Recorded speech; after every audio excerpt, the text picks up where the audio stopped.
Probably not the hero you were expecting, huh? Yeah, Keeper of the Forest underwent quite a few changes since release, from hitting people with trees to putting up useless eyes in the forest. But since a recent patch, eyes in the forest were changed yet again to make it so that enemy heroes had to be near them to see them, making it impossible for a flying courier wielding a hatchet to take them down by itself. This change put Keeper of the Forest back on the map as a useful hero, even though surprisingly I don't really see him in games that often. Keeper of the Forest is one of those heroes that is almost literally completely worthless without teamwork from your teammates. Every single one of your abilities synergizes with teamwork, and none of them work very well if you just use them with yourself. In pub games, teamwork is often non-existent, which is probably why you don't see Keeper that often. But make no mistake about it, with a little communication, Keeper of the Forest is a force to be reckoned with. Keeper of the Forest is a babysitter, and also at times an initiator. He also has a large amount of HP, and although most people say that there's no such thing as a tank role in HoN, he certainly would fit the bill if there was. Keeper also happens to hit very hard, but slow. It's for this reason that Keeper doesn't really function well by himself and isn't in any form a carry. If you find yourself buying damage boosting items in an attempt to carry in any way, shape, or form, you're doing it wrong. Now, although it is universally accepted that Keeper of the Forest is a babysitter, it is an odd role to place on a melee hero. Usually babysitters are ranged heroes that can harass while the carry sits in the back in last hits. Keeper of the Forest is a very defensive hero, and therefore isn't the best for laning with a melee carry. Having two melee heroes in one lane is almost always a bad idea, and even with Nature's Protection, you're going to get your ass kicked. Ranged carry heroes like Puppet Master or Arachna, on the other hand, fit the bill pretty well. But you don't have to put a carry in the lane with you. Other ranged heroes like gankers that make good use of having a 0 cooldown invisibility on them, like Voodoo Jester, Pyromancer, or Torture, can set up easy ganks by coming out of invisibility.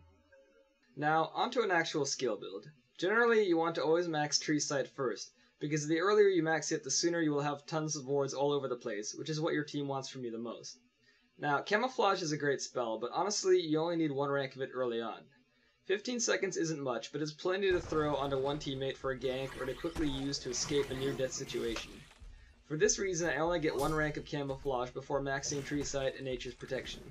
Nature's Protection is what makes Keeper of the Forest the babysitter hero powerhouse that he is. The spell costs virtually no mana and is therefore completely spent on both you and your lane partner and should always be up unless you are at full HP. I should also mention that Nature's Protection is castable on towers. This not only gives towers an incredible amount of armor, but also heals them the same way it heals heroes, and should therefore be cast on wounded towers even if there is no enemy push around.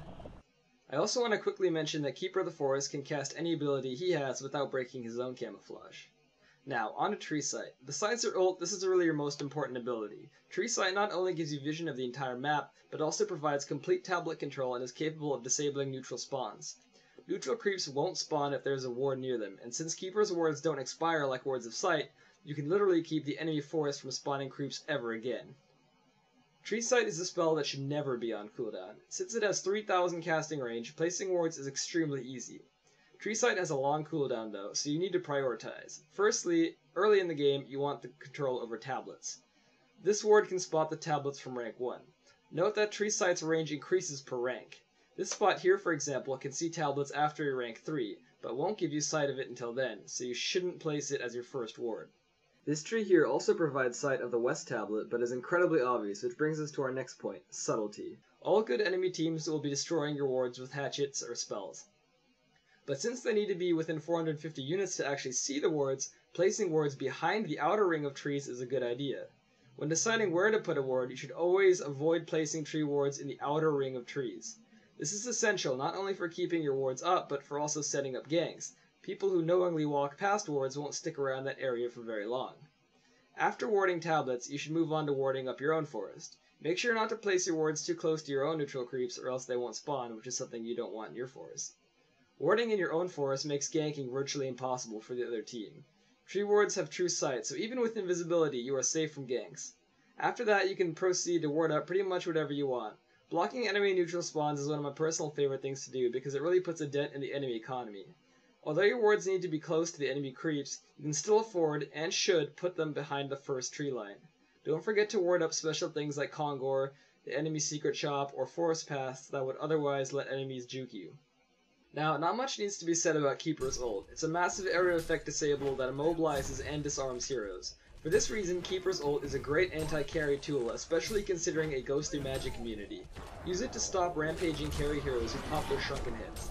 Early game, you can use your ult on 1 or 2 heroes, but later you should always be hitting at least 2 or 3 people.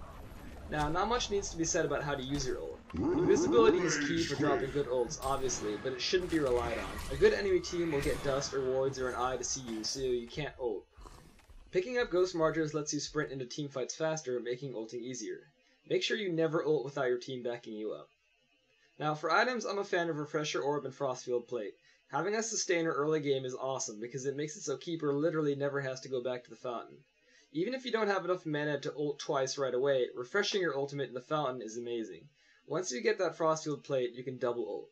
The only problem with Frostfield Plate is that the enemy can see the aura it gives and will know if you're around if you're invisible. You should be buying and upgrading the Courier.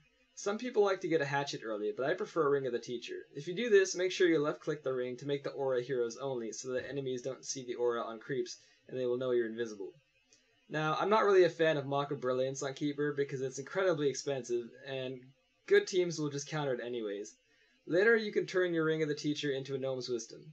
Alchemist Bones is a good pickup if you can farm them fast enough. If you decide to get Alchemist Bones, always get them as early as possible, and always use them as soon as they're off cooldown. The increased attack speed is nice for when you ult, and also makes last hitting easier. If you aren't a fan of Frostfield Plate, Puzzle Box is also a good pickup considering your ult keeps everybody from moving. Further luxury items include Demonic Breastplate, Coulder's Sheepstick, or Behemoth's Heart.